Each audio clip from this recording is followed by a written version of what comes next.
So today is a relatively light day, but still quite a few things happening. Today we will be going to two of our properties to check in on the progress of one and then meeting at another one just to kind of go through the final drawings, understand what that layout's going to look like before construction starts. Later today, we've got a phone call about our larger project, Eager Landing, to go through some of the original site work that was done. So before we acquired the property, before it was available for RFP, demolition has occurred and we need to understand how the demolition took place. So we can have a really strong budget that factors in all of the site work that has already been done and the site work that probably has not been done.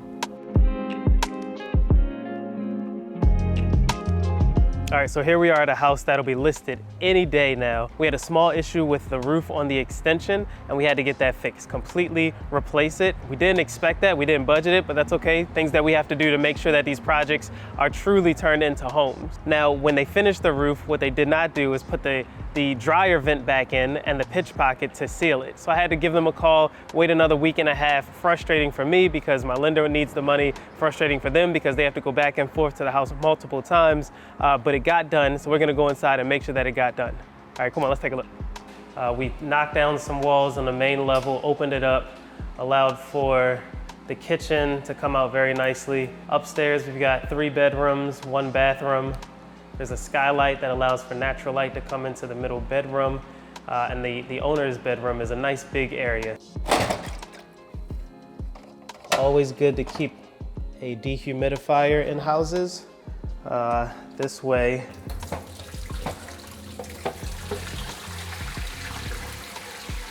you reduce any risk of there being mold or mildew starting to grow in houses. So we make sure at the very end of projects, we always have a dehumidifier. One of the biggest challenges of this house was the roof in the rear. Somebody had tried to patch it a long time ago and it just kept leaking and leaking, so we just decided to go ahead and replace the entire thing. All right, so it looks like they were able to successfully put the dryer vent back in. So now we can do the final touch-ups. I see some places where we're gonna have to take the drywall off. Now there's a washer and dryer that somebody can install back here, which is great. And then we'll get insulation in the roof, put a drop ceiling on it, and be good to go. So this house should be finished very soon and listed. In fact, I'm gonna call and see if we can get those other items scheduled. Hey, wanted to give you a call, and they finished out the roof. They got that dryer vent back in, and they sealed it off. So we're good to go with the next steps. So I need your help contacting Derek so that he can come in and put the insulation in and then install a drop ceiling. And there's probably a little bit of paint and some drywall he needs to do also. I'm happy to see that the guys came in and they finished up that last piece of the roof that needed to be done. Now we're ready next week to get the final touches in here, some final paint and other final touches done so that we can have this house listed hopefully by the end of next week.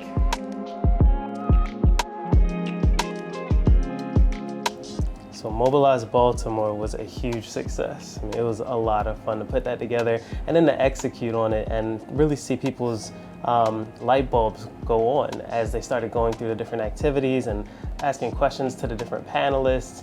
That was a fantastic event. I think for me, one of the biggest takeaways is that we really need to do more in-person stuff.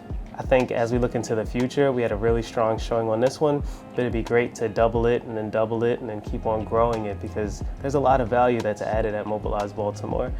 Really getting on the bus and walking through properties and understanding what the rehab looks like and walking through neighborhoods and $100 million development projects and really asking those questions and probing and understanding where the city's going.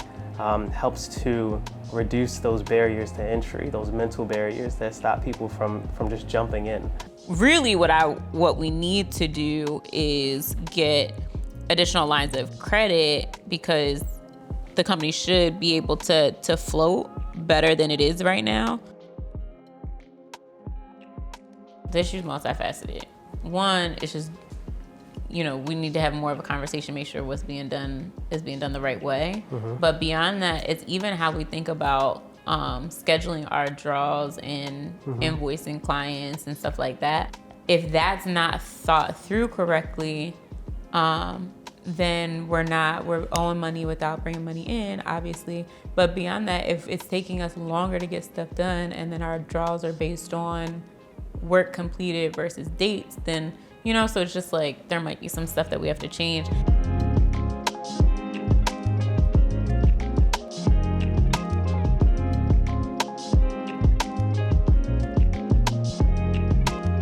All right, so we're headed to a house right now that is under construction right now. It's active.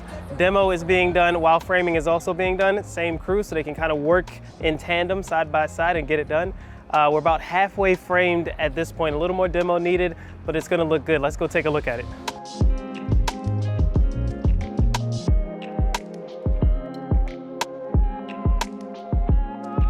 The demo we're starting, we got the permit application in. Okay. So we're waiting for permit approval. Yeah. And then once that's done, we can start with demo. And just move them from the other house? Yep, move them from the other house and bring them right around, right here. So this is gonna stay mostly the same on this level. There's gonna be a staircase right there, kitchen in the back. The next floor up, there's a 3-story. So the next floor up, we'll have 2 bedrooms, two bathrooms. And the top floor will have 1 bedroom, 1 bathroom, nice sized bathroom, walk-in closet, the whole 9. In our basement, we got what's called an English basement, apparently. I didn't know that beforehand. But so there's separate entrances from the front and the rear. So we're gonna have a rental unit in a basement. That's the same layout as this room, except the living room will turn into a bedroom. And there'll still be a bathroom and then a kitchen. This is the basement, yep. Here's the living room. We couldn't have made that another bedroom because it's the L wall, so we could have had a window. I made it a 4-bedroom. It's not too late. And I honestly don't think, there's a lot of people who talk about it or want to or but there's not a lot of people who are actually doing the projects at the level that we're doing the construction needed.